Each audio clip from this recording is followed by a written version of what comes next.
Hi, magandang hapon po. Kasalukuyan na nandito po tayo ngayon para sa OLE registration dito po sa Barangay 651. Ayan, kung titignan po natin, andito po yung ating mga encoders, mga senior citizen, na talaga namang natuwa dahil bumaba po tayo dito na nabigyan natin sila ng tamang impormasyon para sa kanilang benepisyo at hindi nga nila inaakala na meron palang OLE registration. Ngayon, sabi nga nila, salamat daw dahil nabigyan sila ng tamang impormasyon. Alam na nila na meron pala silang aasahan ng mga benepisyo. Kaya muli, nakita po natin ang tsatsaga ng mga senior citizen. Anong oras na? It's 1:15 p.m. Kanina pa po silang 8 o'clock ng umaga. But still, talagang tatapusin po nila dahil gusto nila pag uwi nila sa bahay, masaya sila, maluwag sa dibdib nila na naunawaan nila ang programa at tatangkilikin daw nila ang National Commission of Senior Citizen at yayakapin at mamahalin ang buong buo. Kaya sa ating mga nakikinig ngayon, nanonood, sana po yung mga magulang ninyo, lolo at lola, sana irehistro nyo na online. Mag-visit lang kayo sa website na www.ncsc.gov.ph. Muli, magandang hapon. Mara Tamundong po, huwag nyo kakalimutan. Ako po, si Mara Tamundong, ipinanganak at lumaki po ng San Andres, Bukid, Maynila. Kung saan, mayroon po ako 2 auntie na nakapag-asawa po ng Muslim. Yun po ay nasa Marawi at saka nasa Cagayan de Oro at Iligan. So malapit din po ako sa mga kapatid nating Muslim sapagkat 100 po ang aking mga pinsan ng mga Muslim na nandito po sa Quiapo, sa Cavite, yung iba po nasa Baseco. Kaya hindi naman po itong magiging hadlang kahit iba po ang ating relihiyon, pero yung magkaroon tayo ng iisang puso para makita po natin yung kabutihan natin, kabutihan po na maibibigay po sa iba, yun po ang mahalaga. Kaya ako naman, tumulong lang po ako sa National Commission of Senior Citizen dahil nga 2 taon mahigit na po akong bumababa sa bawat barangay. Mayroon po akong food feeding program, mayroon po akong tulong sa mga senior citizen, bumababa po akong personal, kinakausap ko po lahat. Bakit ko po ito ginagawa? Sapagkat ako po ay isang magulang na. At ako bilang isang magulang, nag-aalala rin po ako para sa aking kinabukasan pag ako po ay nagkaedad. At least, ito pong nakita ko na katotohanan na ang mga senior citizen po ay kailangan na talagang tulungan. Kailangan mabigyan na po kayo ng importansya, mabigyan po kayo ng halaga at pasasalamat na kayo po ay mabalikan ng totoong programa. Siyempre, kung ako naman po ay nagkaedad at maging senior citizen na marahil, isa rin po ako sa makikinabang ng benepisyo na ginagawa po natin ngayon. At higit sa lahat, yung mga anak natin hanggang apo, ito po ay mamanahin na nila. Kaya bakit hindi po tayo kikilos? Lalo na kung ang ating mahal na Pangulong Bongbong Marcos ay nagbigay na po at nagbaba ng budget na 43 billion pesos para sa inyong health insurance. Na ang health insurance po ay nagkakahalagang 5,000 bawat senior citizen. So palakpakan naman po natin. Aba, malaking tipid po yan. Kasi imagine, meron kayong libreng laboratory, check-up, gamot, yun po ang mahalaga sa lahat. Sabi nga nila, isa lang po yung buhay natin. Pahalagahan po natin na habang tayo nandito, kasama po natin ang ating pamilya. Pero higit sa lahat, gusto nating pahalagahan ang kalusugan ng mga senior citizen na humaba po ang buhay ninyo, na matagal po ninyong makasama ang ating pamilya, ang mga anak. At higit sa lahat, humaba yung buhay nang wala pong nararamdaman, na kayo po ay maging healthy. Alam po ninyo, isipin ninyo, syempre alam ko ang mga senior masyadong busy, pero yung oras po na inilaan po ninyo dito ay panghabang buhay po na benepisyo na maibibigay po sa inyo. Maniwala po ba kayo pagising ko, ganito na po yung itsura ko, hindi na po ako nakapag-ayos. Wala na pong oras sapagkat ang aking nasa isip, paano ba ako makababa at makatulong sa ating mga senior citizen? Kung tutuusin lamang, naghatid pa po ako ng anak sa eskwela. Pagkatapos, dumiretso ko dito. Ganyan po ang nakapatong sa ating balikat yung responsibilidad araw-araw. Yung responsibilidad kung paano mapapabuti ang kinabukasan ng ating mga anak.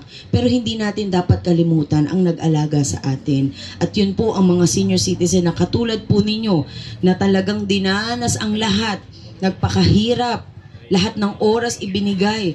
Ultimo yung ipon, kahit na 1 piso na lamang ibibigay mo pa para makatulong sa iyong anak. Bakit hindi po natin ibaba ang programa na makakatulong po sa ating mga magulang, sa ating mga lolo at lola? Kaya makikita po ninyo, pinakita ko po ang video, lahat naman ng punang ito ay ginawa ko dahil ako po ay may authority para magampanan ang pagpaparehistro online. Dumaan naman po sa tamang proseso ang ating mga encoders na kung saan sila po ay umattend ng proper orientation at seminar para naman hindi magkamali sa pagpaparehistro ng mga senior citizen. Pwede naman po kayo magrehistro sa inyong sarili, katuwang ang inyong anak. Kaya lamang po, hindi naman lahat ng mga senior citizen ay mayroong cellphone o may internet o kaya pang sumagot online. Kaya kami po ay nandito, bumababa, para mag-assist po sa mga senior citizen na wala pong kapasidad na sila ay magrehistro sa kanilang sarili. Marahil hindi naman po masama kung tayo po ay bababa at makapagbigay ng tulong.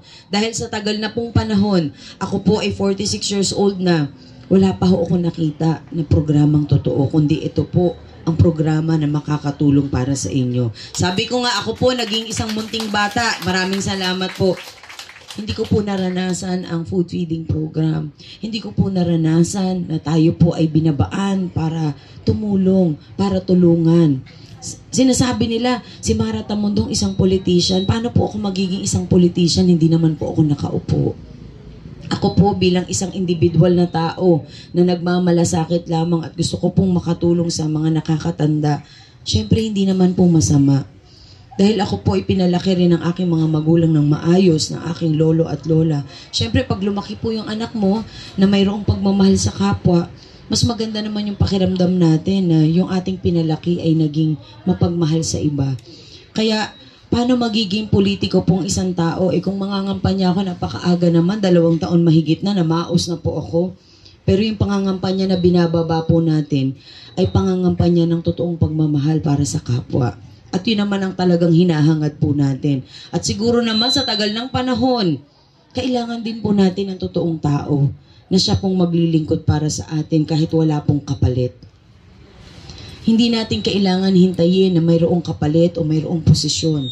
Dahil lahat naman po tayo may pinagdaraanan. Pero kung mayroong isang tao po na maninindigan at gagastos sa sarili niyang pera at bababa, pagpapawisan, magugutom, lahat na po naranasan namin. Pero bakit ko po ito ginagawa? Kasi nakikita ko po maraming matutulungang Pilipino. At higit sa lahat, yung pagiging isang tunay na Pilipino ko po, ang siyang nagdadala po sa akin dito para ako po ay makatulong sa ating kapwa. Pagod na po akong makita ang mga senior citizen na nahihirapan. Nakakasakit po ng loob. Nakita po ninyo, ang dami ko pong binabaan. Iilan lamang po yan dahil mahigit 2 taon na po. Ang dami ko pong nakausap ng mga senior citizen. Kanya-kanya pong problema, kanya-kanyang dinaranas. Lalo na yung mga na-stroke, na hindi makapag-therapy, yung mga umiinom ng gamot, na hindi na malaman kung saan kukuha ng pambili ng gamot. Yung may anak, na kasama pa sa bahay pero kailangan pa rin tulungan ng magulang. Lahat po ng ito dinaranas natin. Pero ano po ang solusyon dito? Ang solusyon po dito, magkaroon ka ng pagmamahal sa iyong kapwa.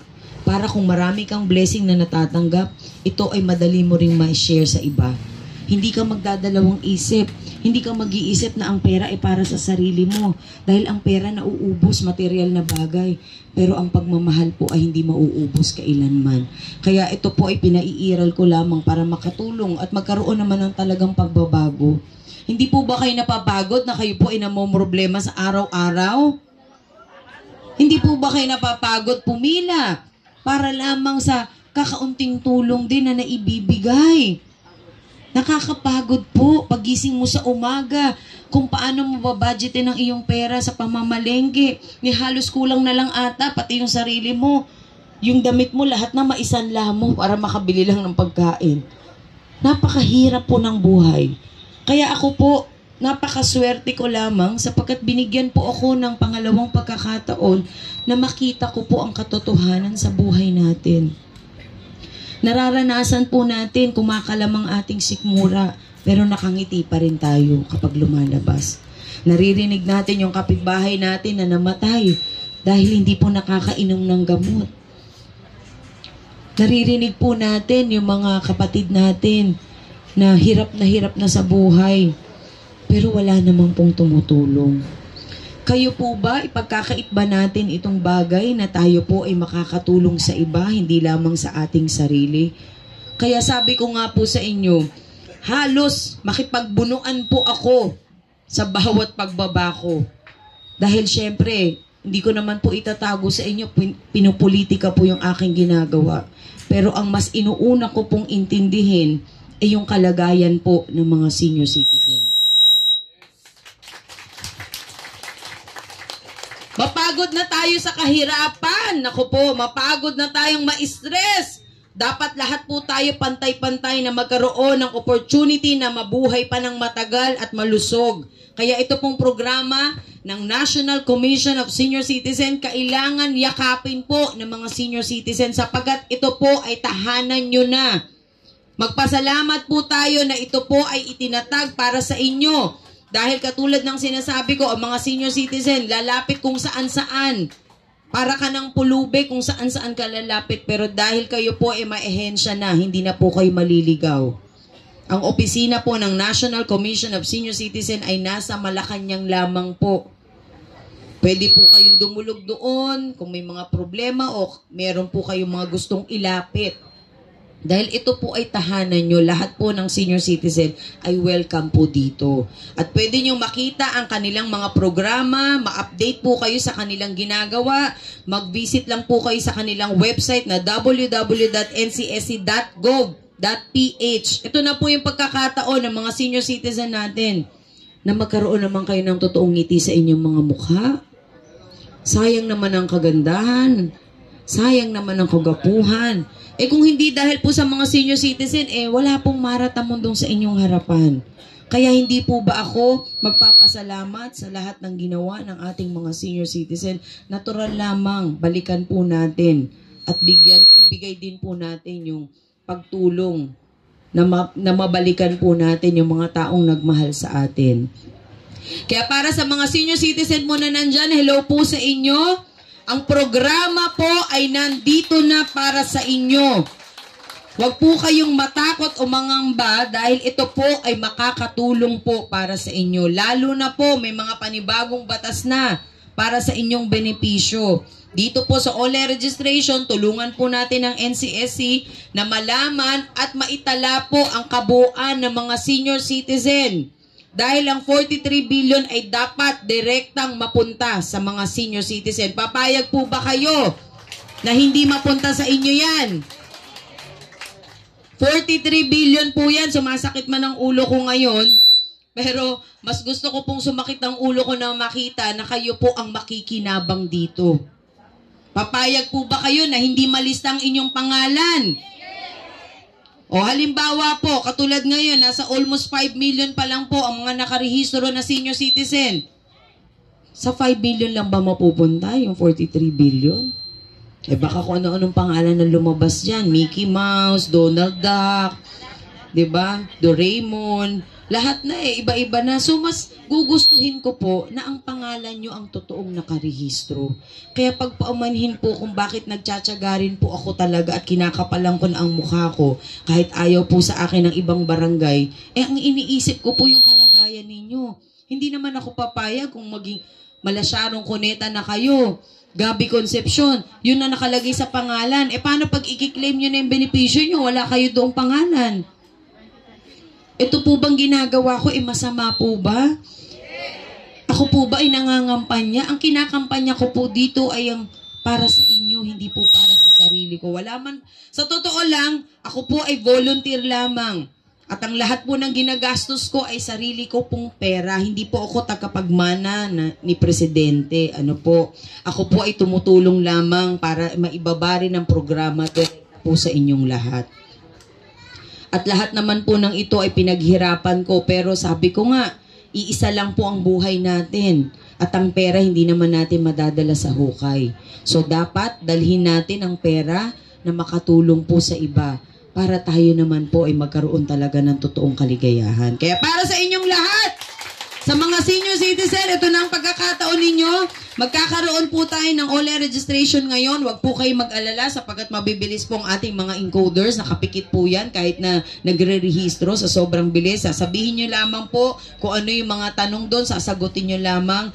At makaka-receive po kayo ng RRN number, ibig sabihin registered reference number, na kung saan ito po ay itago ninyo sapagkat itong number po na ito ang magpapatunay na kayo po ay rehistrado na. Nagmamadali po tayo sapagkat ang pera ay nandyan na po. Hindi tayo na lang ang magbilang kaysa iba ang magbilang para sa atin. Di po ba? Sa pangalan na nga lang natin maririnig, di sana man lang tayo talaga ang totoong makinabang po dito. No, nag-umpisa po ako sa NCSC, 1.2 million pa lang po ang mga nakarehistro, pero as of today, nasa almost 5 million pesos na. Kaya nagiging, lalo po akong sumisigla at lumalakas dahil meron pa ho tayong 7 million. Wow, 7. Kaya ako po, nakita ninyo sa video, lumalabas po ako, nakarating po ako ng Montalban, Rizal, Quezon City, nakapunta na po ako ng Batangas, nakarating na po ako sa Caloocan. Ibig sabihin, ang aking pagtulong ay hindi ko po nililimitahan dito lamang sa Maynila. Kung nangangampanya ako, ba't po ako lalabas sa ibang lugar? Di sana ang concentration ko dito lamang po. Pero kung talagang ang pagtulong ay gusto mo talagang mapalawak, hindi ka pipili ng tao, kundi lahat talaga tutulungan po ninyo. Kaya wag po ninyong isipin, at kung ano man naririnig nyo, isipin po natin ang inyong kalagayan ngayon, na kailangan magparehistro na. So ngayon, ang gagawin po natin, nandito po kasi ang National Commission of Senior Citizen, yung kanilang representative, kaya lang may pinuntahan po ata saglit. Pagsasalitain ko po sana siya para malaman nyo na tayo po ay represented by NCSC. At ako naman po ay nandito bilang ako ay nandyan na ang ating NCSC. Ayan pala andito na pala ang poging-poging taga National Commission of Senior Citizen na pinangungunahan po ni Attorney Franklin M. Quijano na siya pong CEO and Chairman po ng National Commission na kaibigan ninyo. At nandito po ang kaibigan natin na taga NCSC. Magandang umaga po sa inyong lahat. Ako po ay na representative lang po sa National Commission. Maraming salamat po sa tulong ni Mamara sa lahat ng mga senior na nandito. So, tayo po ay mag-online registration po ngayon. So, maraming salamat po. Akala, tinitignan kanila Mr. Kenby nasa iba yung 43 billion. Mas dala-dala mo ba ngayon ng 43 billion? Asama ng tingin ng mga senior citizen. Yung pala nakatago yung 43 billion, nandiyan lang pala sa audience. Hindi, mukhang kakagising lang ni Mr. Kenwy. Ako po wala pang tulog sa totoo lamang. Pero gagawin po natin, maglilinya-linya tayo. Ilan ba encoders natin? Marami naman po tayong encoders. So, 10-10 sagutin. Pakita nyo lang po yung ID nyo. Pipicture lang po kayo sa dulo. Hawak ang inyong ID. Bakit po natin ginagawa ang face-to-face? Mas maganda po kasi na malaman natin ang magre-rehistro talaga ay senior citizen. Di po ba? Protection nyo rin yan. Security nyo rin po. At the same time, makita nyo yung mga mukha nyo dun sa inyong online registration. Kasi madali na lang po yan. Yung budget po nandiyan na, ililipat na lang sa NCSC. Kailangan lamang po marehistro ang lahat ng mga senior citizen para maikalat na po ang 43 billion sa lahat. Siguro hindi kayo papayag kung sa City Hall na naman nahahawak. Ano po? Ito po, direktang ahensya na po. Natawa si nanay. Siyempre, ang hirap naman. Kasi ito pong ahensya nyo, national program naman po ito. Iba naman ang programa ng local government unit. Opo. Bahay po ng mga senior citizen. Ito pong local government, siyempre may mga programa sila para sa inyo. Pero ang national program, yung kabuuan po, para sa lahat na po itong senior citizen. Kaya ako po talaga ay nagsikap na magampanan po ito. Sa totoo lamang, ang hirap po ng aking ginagawa. Kasi syempre minsan hindi mo naman maiiwasan na may magsasalita na hindi maganda. Pero sa akin, mas inuuna ko naman yung kalagayan ng ibang tao kaysa naman sa sasabihin nila. Kasi kung gusto nilang tumulong, wag ka na lang mag-comment, tumulong ka na lang talaga. Bumaba ka na lang talaga. Kaya ihanda niyo pa ang inyong sarili dahil tatanungin lang po kayo ng mga ilang question dyan. So, tingnan na natin kung okay na ba yung mga encoders. Nagre-rehistro na kayo dyan? Okay na kayo? So, sino po umpisahan natin dito sa unahan? Okay. So, ilan yung encoders na nandyan? Okay. So, 10 senior citizen po. Alalayan natin na 10. 2, 4, 6, 8, 10. Itong mga nasa harap. Ito, nauna. O sige, sandali lang na yan. Mas nauna raw sila. Yung